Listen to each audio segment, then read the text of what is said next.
Minority నాయకుడు ముఖ్తార్ నాకు phone చేసిన, అన్న నేనేం మోసం చేశాను, నీ పేర్లు స్పష్టంగా చెప్తున్నారు అందరు వాళ్ళు, ముఖ్తార్ పోయి చెప్పుకోని మీ పార్టీ వాళ్ళే చెప్తున్నారు, నీ పేరు చాలా అడ్డం పడుతున్నాడు అంటే నేనేం అడ్డం పడలేదు. కానీ నీకు ఒక మాట తెలుసా, వైసీపీకి ఇంటింటికి పోయి నువ్వు ఓట్లు వేసినప్పుడు తెలియదా అంటే, వేసిన నా అభిమానం కాబట్టి నేను వేశాను, వేసానంటే నేను దుర్భావం చేసిన నా అభిమానం నేను వేసుకునే ఓటు, నేను ఓటు వేసినంత మాత్రం నువ్వు బిల్డింగ్ నాశనం చేస్తారా మీరు?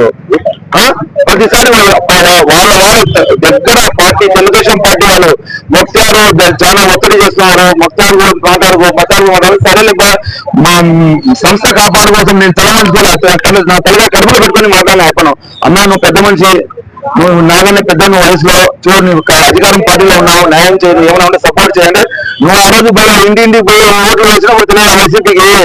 ఆ రోజు బంగారు వచ్చి పరిశీలించి పోయినాడే, ఎందుకు వచ్చినాడు బంగారు అని వచ్చినాడు, అభిమానంగా చూసి నేను పిలిచినాను, వచ్చినాడు బాగా వస్తే ఏం చేశాను నీకు, బంగారు వచ్చిన బిల్డింగ్ అడిగి వచ్చి మా చూసి పోయిందా, నాకు అంతా తెలుసా, నేను అన్న విచారిస్తున్నా అంటే ఏం అన్యాయం చేసినాను వచ్చిపోతే ఏం చేద్దాం, మీ అధికారంలో ఉన్నది కేవలం మీది చెల్లుతామని దుర్మార్గం చేయదు, ఈ సంస్థని నాశనం చేయదు, మీ కేవలం రాజకీయం కోసం నన్ను నాశనం చేయదు. నా సంస్థను నేను ఎంతో కష్టపడి నేను ఒక వాచ్మెన్ గా నిలబడి ఇది కట్టుకున్న బిల్డింగ్ ఇది ఒక సంస్థ. నేనైతే అసలు నేను బంగారు బిజినెస్ అండి, ఆ బంగారు బిజినెస్ వద్దు, రేపు ప్రళయం వస్తాడన్న రాత్రి 12 గంటలకు ఈ పేపర్ పెన్ను అవసరం ఉందని తెలుసుకొని మరీ ఈ విద్యా సంస్థలో వచ్చినాను సార్.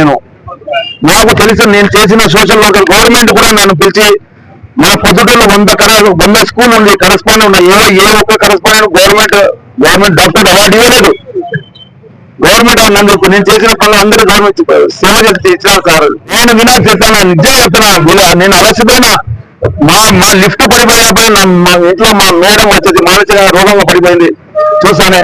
ఈ బిల్డింగ్ మీరు వేలెత్తి చూపిస్తారు, ఇంకా ఏం చేయను, నేను చేసేది చేస్తాను. మళ్ళా నేనైతే మళ్ళీ నిజంగా సోఫా చేస్తాను. మళ్ళీ నేను మీరందరి పేరు ప్రతి ఎవరెవరు నాకు వచ్చినారు అవన్నీ నా దగ్గర రికార్డ్స్ ఉన్నాయి, అవన్నీ వాళ్ళ పేర్లు వాళ్ళ నెంబర్లు వాళ్ళు ఎవరితో మాట్లాడారు, ఎవరెవరు ఇంటి దగ్గర పోయి అయ్యా ఇంటి దగ్గర పోయినా పెద్ద దగ్గర చేతులు జోడించి మళ్ళీ చెప్పిన